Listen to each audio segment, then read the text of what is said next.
I would like to thank God for giving me the time of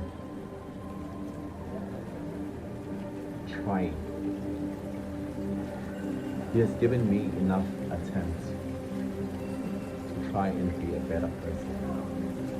If it wasn't for God, I wouldn't be where I am. I still see there's quite more to be done. I do feel, however, I'm headed there. God did not judge me right away.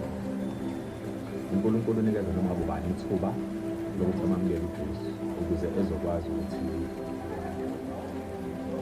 abe ngcono. Ngoba fika kwi-state give up, kwi-state of despair, mase ebenza ukuthi bebuyelwe ithemba, aba-encourage, abakhele ukukholwa ukuze bezokwazi ukuqhubeka futhi bebe nothando lokuphila. Lezi zinto uNkulunkulu uyasenzela ukuze sikwazi ukuma, ngoba le emhlabeni ziningi izinto ey'cindezela abantu, izinto ey'ngabonakali ezibacindezela. Ubona abantu noma benezinto kodwa bengajabuli. Ingakho la uNkulunkulu esinikeze umuntu onamandla amakhulu ozokwazi ukuthi asinqobele uJesu.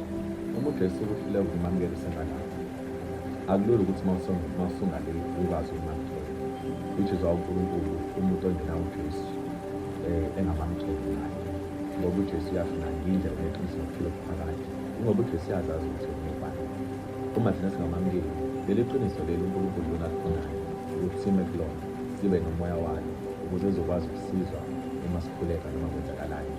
Kubalulekile ukuthi uNkulunkulu ungamubukeli phansi. Ukubukela phansi uNkulunkulu ukuthi iqiniso lakhe lungalinaki. Uma unganaki iqiniso lakho uNkulunkulu, injalo yakho nje ayinaki, nawe uzokulahla engakwenza uKristu wakho.